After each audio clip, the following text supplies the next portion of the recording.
Sulating, awitin, baybayin ay atin. It's time para lakbayin. Uy! Hi mga kalakbayin! Kamusta kayo? Welcome sa ating show, Akbar Kana! At dahil ito ang unang episode, tuturuan ko kayo ng baybayin. Madali lang ang baybayin, pero mas mapapadali kung aawitin natin ang A, Ba, Ka, Da. Natatandaan niyo po ba yun? Kung ganun, sabayan niyo ako. In 3, 2, 1. Ha? Ah! Ano yun?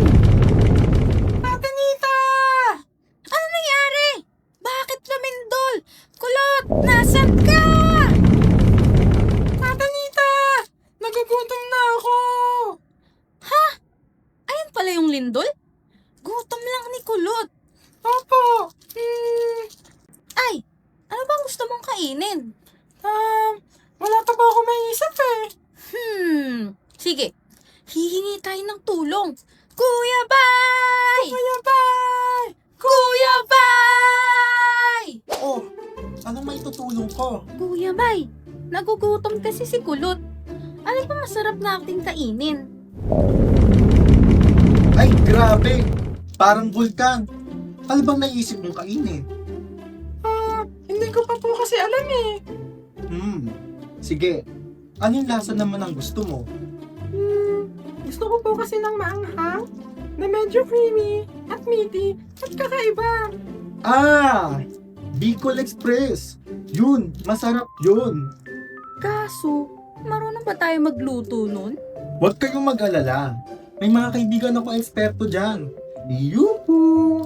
Ate Shai, Ate Ann, ano po bang sangkap ang kailangan para sa Bicol Express? Kakailanganin nyo ng sibuyas, bawang, siling labuyo at siling haba. At syempre, gata, alamang, at ang baboy. Salamat po! Ngayon, alam na natin ang mga sangkap. Meron ka ba nun, Ate Nita? Meron. Kumpleto tayo. Pero, paano natin lulutuin? Madali lang yan. Una, painitin muna natin ang mantika. Tutulungan tayo ni Ate Shi na lutuin ang baboy. Hello Ate Shi! Ang bango naman yan. Salamat, Ate Shi!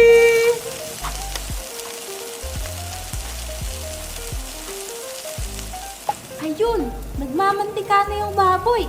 Pwede na ata to, no, kuya? Ang susunod na gagawin ay magisa ng bawang at sibuyas. Ang bango. Next ay alamang. Alamang?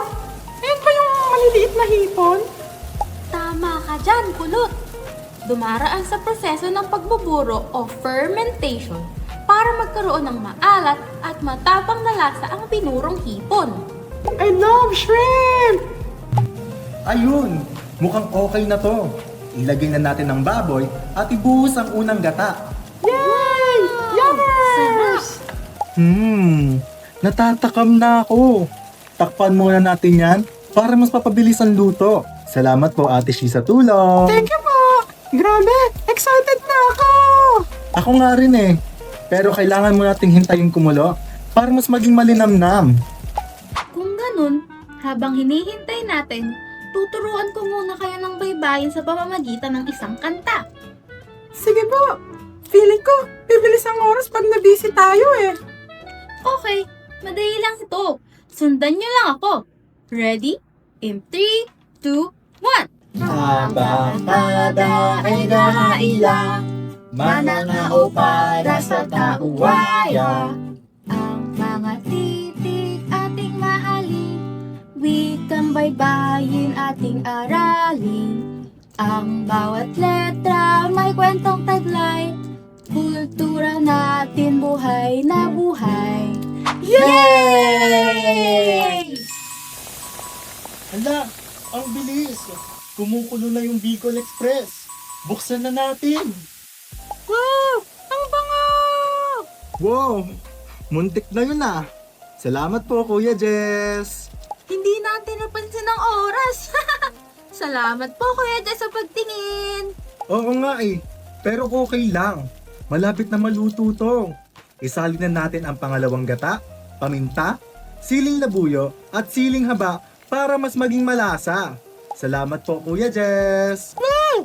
Ang bango! Natatakam na ako sa anghang! Siyempre, ganyan talaga ang siling labuyo. Kahit maliit, ito ang pinakamapait at pinakamanghang na sili sa Pilipinas. Tumpak!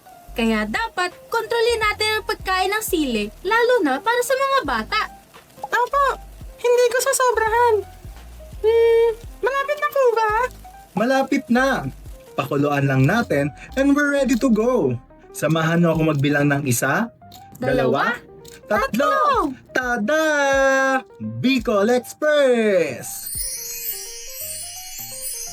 Yippee! Salamat po, Kuya Jan, sa pag-design ng plating. Grabe! Iba talaga pag maganda ang presentation. Mas sumasarap sa paningin. Opo, hindi na ako makapaghintay. It's kain time! Tama ka, Kulot. Huwag na nating paghintayin ang kapag. Kumain na tayo. Salamat sa panonood, mga kalakbayin!